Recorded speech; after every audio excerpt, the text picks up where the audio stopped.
Ready when you are. Okay.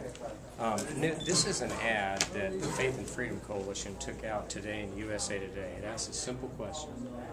Where are the jobs, Mr. President? We've got, when you add it all in between the unemployed, the underemployed, and the people who've given up, we're looking at 15% unemployment. In a Newt Gingrich presidency, what's your plan to put these people back to work?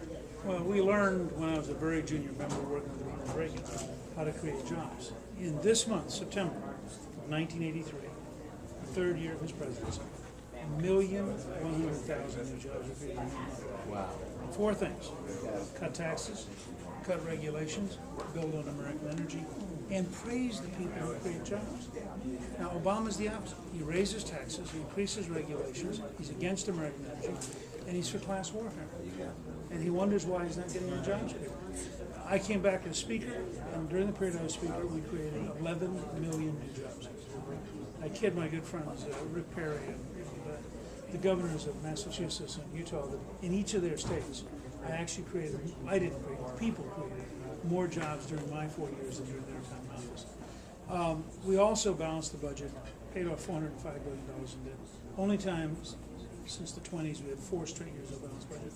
And the difference in projected deficits from the time I was sworn in to the time I left was a swing of $4,900 billion. And Newt, what no one remembers is that prior to you being sworn in as Speaker, when they talk about all these jobs created under Bill Clinton and how the Dow went up and all that, it all happened after January 3rd, 1995. That's exactly one of the reasons. None of it happened under Clinton and the Democratic Congress. One of the reasons we won is he had raised taxes, and he had actually slowed down the economy, and the Dow Jones wasn't reacting, and all of the real growth came during the 4 years I was Speaker. But it was a team effort. I always tell people, I'm not asking you to be for me, because if you're for me, you're going to vote, go home, and say, I hope he fixes it.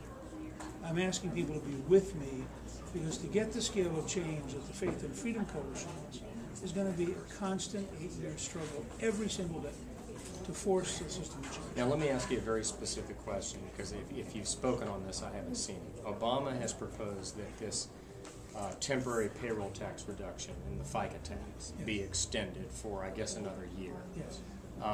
Wall Street Journal has said, we've never met a tax cut we didn't like, but this one doesn't do really anything to create jobs or wealth. Where do you come down on that? Well, it doesn't create jobs, but I would not raise the tax.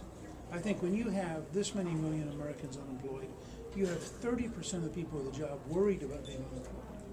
To go back and raise their taxes, cut their family budgets in this environment doesn't make any more sense than it does to raise taxes than anybody else. So I wouldn't raise this tax, but I would do that for the ability of working Americans to buy things, not to create jobs. My tax plan will include zero capital gains tax, bring in hundreds of billions of dollars from investment, 100% expensing, so every farmer, every factory, every doctor, every office could write off all new equipment in 1 year, make us the most modern workforce in the world. Go to a 12.5% corporate rate, which I remind my liberal friends means that General Electric will probably actually pay some taxes, because they give up some of their tax lawyers and just write a check. And finally, abolish the death tax permanently, so that family businesses focus on job creating, not tax avoidance. Now, you're somebody who's had a faith journey that has led you to convert to Catholicism, to join the Catholic Church. And I know that faith is very important to you and Callista. And I wonder, because so many of our members, their relationship with God is the most important thing in their lives. If you could just talk a little bit about your own journey and what faith means to you. Well, I think it really started when I was 4, because my grandmother, Doherty, believed very deeply in the difference between heaven and hell and sought to communicate it in vivid ways. And by 4 years of age, I really did think it really mattered. And I've always, my whole life, even in periods of my life when I wasn't comfortable with what I was doing, I was always praying. I always felt that you had to find spiritual guidance beyond yourself. That I was asked the other day, what should a president do? And I said, I can't imagine a president who wouldn't pray.